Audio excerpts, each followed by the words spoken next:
Allez, salut tout le monde, c'est Cal et bienvenue dans cette nouvelle vidéo. Alors aujourd'hui, nous allons regarder le Triceratops de Papo, figurine qui est déjà, on va dire pas réellement récente, hein, puisqu'elle est sortie il y a déjà quelques années. L'une certainement des premières figurines à avoir été traitée par Papo. Et bon, de l'autre côté, c'est plutôt compréhensible, sachant que c'est quand même l'un des dinosaures les plus populaires au jour d'aujourd'hui, qui a été grandement démocratisé au fil des temps, et ce dès les premiers films de l'histoire du cinéma où on voyait des dinosaures apparaître. Dinosaures grossiers certes, mais dinosaures quand même, donc lui en faisait partie. Donc voilà, dinosaure grandement populaire, plutôt apprécié chez les fans, et certainement, c'est même sûr, c'est le cératopsien le plus connu. Enfin, l'un des enfin oui, non, c'est le plus connu, hein. Après les autres arrivent, tout ce qui est styracosaure, ça arrive en seconde position, mais lui c'est vraiment la tête d'affiche des Ceratopsiens.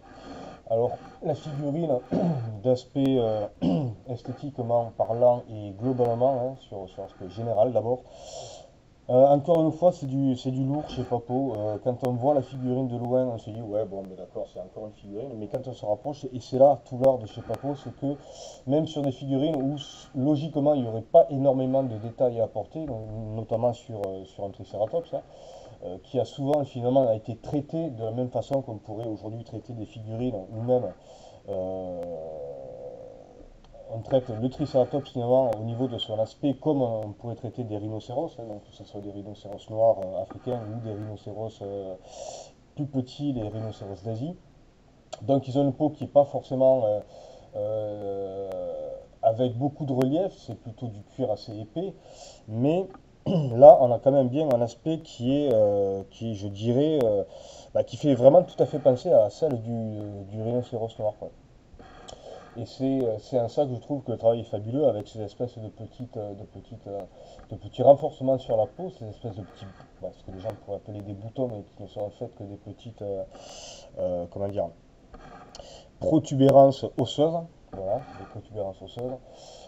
Et c'est plutôt bien retranscrit, hein. Et puis même au niveau de la pose, on pourrait tout à fait, voilà, si je veux dire, si on enlève la tête là, si on cache la tête, on pourrait tout à fait avoir l'impression d'avoir le corps d'un animal tout à fait contemporain, hein, que ce soit rhinocéros, voire même à la limite, allez, je dirais peut-être un hippopotame. Mais là, vu comment il a été traité et vu comment il est proportionné, je dirais quand même que c'est plutôt un rhinocéros qui a été pris pour exemple pour le réaliser, quoi.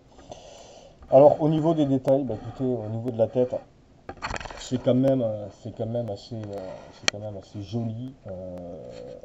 Il a l'avantage d'avoir une tête qui est assez grosse. Donc au niveau des détails, c'est quand même un peu plus simple pour aller travailler dessus, mais quand même, mine de rien, c'est quand même bien fait, hein. Euh, au niveau du nez, bon, mais là on voit bien le nez, la narine. Au niveau du bec osseux, je trouve que c'est encore une fois assez bien fait. On voit toutes les petites craquelures au niveau du bec, donc des craquelures qui sont sur la kératine. On retrouve ce petit détail sur la corne qui est à l'avant du museau, et sur les deux cornes à l'arrière, c'est exactement le même traitement. Donc les cornes ont été travaillées finement pour les rendre plus réalistes. On a beaucoup de figurines des dinosaures, enfin de Triceratops du moins, avec des cornes qui sont toutes lisses, avec aucun relief, aucun travail dessus. Et là, ils ont vraiment pris le soin de travailler les cornes pour les rendre encore plus réalistes. Alors au niveau de la collerette osseuse, encore une fois, c'est bien fait parce que là, on voit bien les deux parties de cette collerette qui était creuse, donc qui était remplie de chair et de cartilage, enfin de cartilage, de chair et de muscles plutôt, mais qui était beaucoup, voilà, qui était troué, plus ou moins troué par rapport au reste, quoi. On retrouve bien les petits détails là au niveau derrière la collerette avec ces petites protubérances là encore une fois en kératine, chose qui de toute évidence n'apparaît pas sur des squelettes adultes qu'on peut voir dans les musées, ce qui laisse, enfin, selon certaines théories, dont notamment celle de Jack Horner, voilà, les dinosaures avec cette espèce de petite crête là enfin, ces petites pointes, piques sur l'arrière de la collerette seraient des dinosaures subadultes, comme on dit en anglais, donc des dinosaures pas adolescent, mais entre le stade de l'adolescence et de l'âge adulte à pleine maturité, quoi. Donc ça serait plutôt un jeune et un animal qui n'a pas encore atteint sa taille maximale, quoi. Après, au niveau des pattes, bon, ben, on peut voir qu'elles ont été, que les ongles, encore une fois, ont été sculptés et au niveau, ça a été peint. Donc là, on retrouve à peu près la même coloris que la coloris qu'on peut avoir au niveau des cornes et du bec. Pareil pour les pattes arrière. Alors vous remarquerez que les pattes arrière ont 3 doigts, effectivement, et que les pattes avant en ont 5, sauf que sur les deux pattes, enfin sur deux des doigts de la patte avant, il n'y a pas d'ongle. Donc là aussi, on a essayé de respecter au maximum les détails scientifiques qui ont été découverts par les paléontologues ces dernières années. Donc, c'est-à-dire qu'aujourd'hui, on arrive à avoir quand même des retranscriptions de pattes des animaux qui sont beaucoup plus fidèles que celles qu'on pouvait avoir sur certaines figurines à l'époque, notamment dans les années 80, quand j'ai moi-même commencé à acheter des dinosaures, quoi. Patte arrière, ben là c'est pareil, hein, on retrouve le petit doigt derrière, la petite griffe, hein, comme notamment celle qu'on peut retrouver chez certains théropodes, comme le T-Rex, Raptor, j'en passe des meilleurs. Au niveau, sous le corps, ça a été sculpté. Encore une fois, bon, mais là c'est Papo qui laisse jamais place au hasard. Donc là c'est plutôt simple, hein, je veux dire, il n'y a pas réellement de variation de couleur, mais ça en reste quand même dans une figurine qui est homogène et qui jure pas. Alors certaines figurines, certaines représentations ont des teintes un peu plus osées, c'est-à-dire un peu plus tropicales, moi ce que j'appellerais tropical, avec des couleurs plus vives. Mais là on est vraiment, honnêtement, on est vraiment dans le classique pur et dur, si je peux dire comme ça. Et la figurine est finalement assez réussi comme ça, il n'a pas besoin, elle ne bénéficie pas, elle n'a pas besoin d'avoir des artifices en plus, pardon, qui, qui n'apporteraient pas grand-chose. Au niveau de la pose, elle est somme toute classique, bien que bon, ben voilà, comme on peut le voir, si je prends par exemple la figurine, ben, qui je le tiens comme ça, on voit que le corps n'est pas rectiligne et qu'il est plutôt courbé, donc ce qui suggère encore une fois le dynamisme de la pose. D'ailleurs, on le voit quand on regarde comme ça, par exemple, ça c'est une vue que j'adore. Donc là, on voit bien que le corps, il n'est pas rectiligne, il n'est pas droit, quoi. La queue ondule, la tête, il a la tête qui est légèrement inclinée vers la droite. Là, au niveau de la patte arrière, on voit que le pied est légèrement relevé. Alors, donc là, le pied est légèrement relevé, voilà, donc ce qui suggère que l'animal n'est pas en position statique, mais au contraire qu'il marque une pause et il est quand même sur les départs avec encore une fois la bouche semi-ouverte là, alors là on ne le verra pas sur la vidéo parce que ma caméra est merdique, mais entre la partie inférieure et supérieure du bec osseux, on voit que la langue a été sculptée et donc la langue est à l'intérieur et elle est quand même bien apparente. Je vais essayer de me rapprocher pour voir. Ouais, là on le voit. Donc la langue a été peinte, donc voilà, encore une fois le sens du détail, même si c'est une partie du corps qu'on ne voit pas forcément, quoi.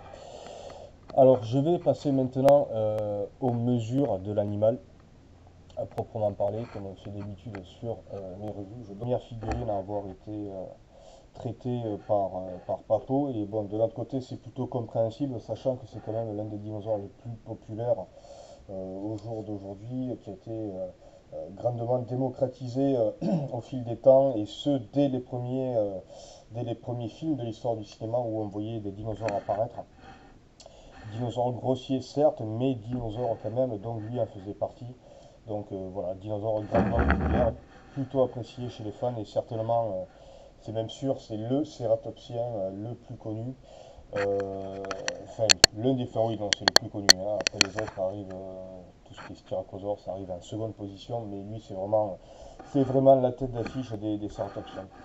Alors, la figurine, d'aspect esthétiquement parlant et globalement, hein, sur l'aspect général d'abord, encore une fois, c'est du lourd chez Papo. Quand on voit la figurine de loin, on se dit, ouais, bon, mais d'accord, c'est encore une figurine. Mais quand on se rapproche, et c'est là tout l'art de chez Papo, c'est que même sur des figurines où logiquement il n'y aurait pas énormément de détails à apporter, notamment sur un Triceratops, hein, qui a souvent finalement a été traité de la même façon qu'on pourrait aujourd'hui traiter des figurines, ou même euh, on traite le Triceratops finalement au niveau de son aspect comme on pourrait traiter des rhinocéros, hein, donc que ce soit des rhinocéros noirs africains ou des rhinocéros plus petits, les rhinocéros d'Asie.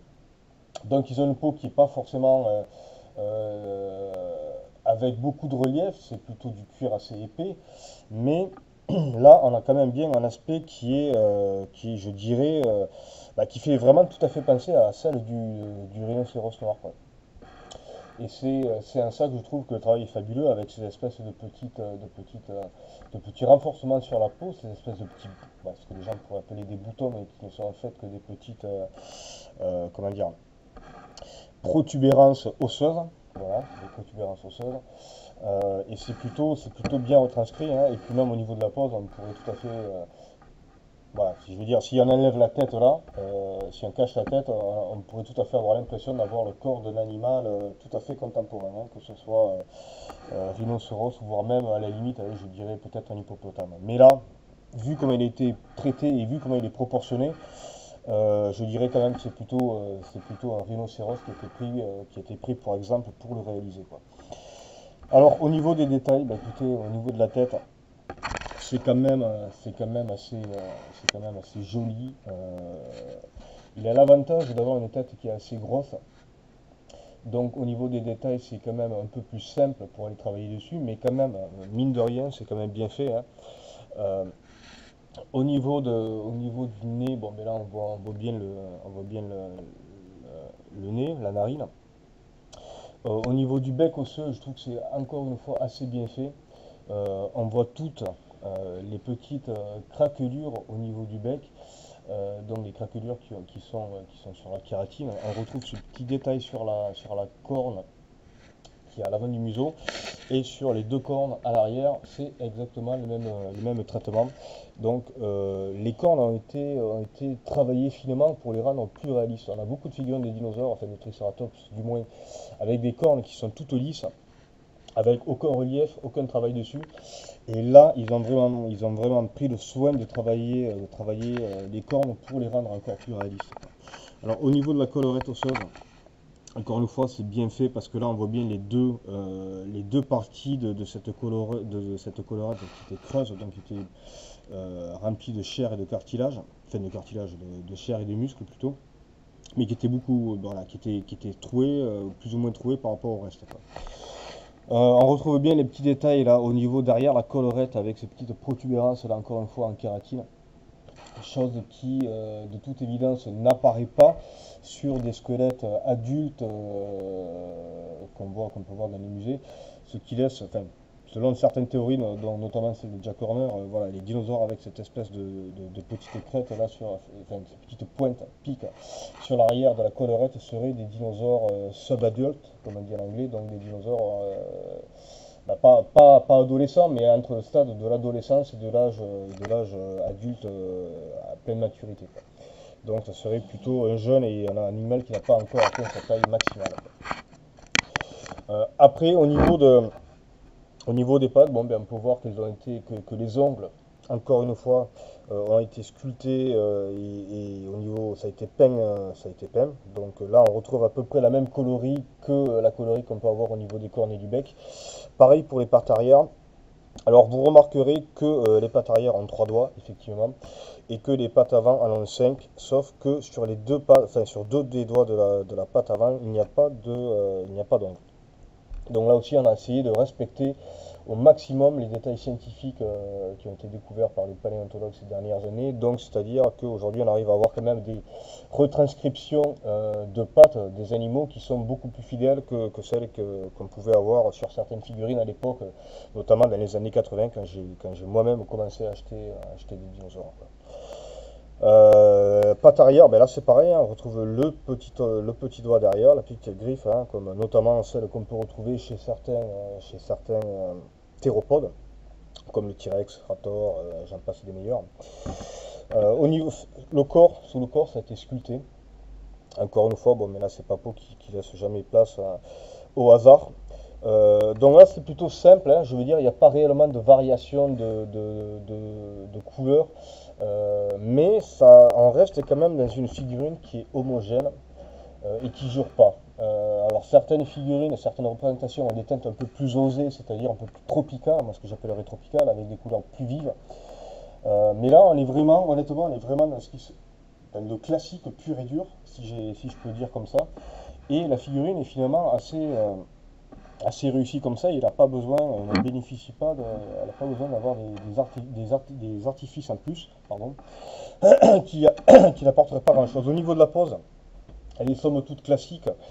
Bien que bon, ben voilà, comme on peut le voir, si je prends par exemple la figurine qui je tiens comme ça, on voit que le corps n'est pas rectiligne et qu'il est plutôt courbé. Donc ce qui suggère encore une fois le dynamisme de la pose. D'ailleurs, on le voit quand on regarde comme ça, par exemple. Ça, c'est une vue que j'adore. Donc là, on voit bien que le corps, il n'est pas rectiligne, il n'est pas droit. La queue ondule, la tête, il a la tête qui est légèrement inclinée vers la droite. Là, au niveau de la patte arrière, on voit que le pied est légèrement relevé. Donc là, le pied est légèrement relevé, voilà, donc ce qui suggère que l'animal n'est pas en position statique, mais au contraire qu'il marque une pause et il est quand même sur les départs, avec encore une fois la bouche semi-ouverte, là, alors là, on ne le verra pas sur la vidéo parce que ma caméra est merdique, mais entre la partie inférieure et supérieure du bec osseux, on voit que la langue a été sculptée et donc la langue est à l'intérieur et elle est quand même bien apparente. Je vais essayer de me rapprocher pour voir. Ouais, là on le voit. Donc la langue a été peinte. Donc voilà, encore une fois le sens du détail, même si c'est une partie du corps qu'on ne voit pas forcément, quoi. Alors je vais passer maintenant aux mesures de l'animal, à proprement parler, comme on fait d'habitude sur mes revues. Je donne les mesures des figurines. Alors, est-ce qu'on veut voir un petit? Non, c'est pas grave. Alors,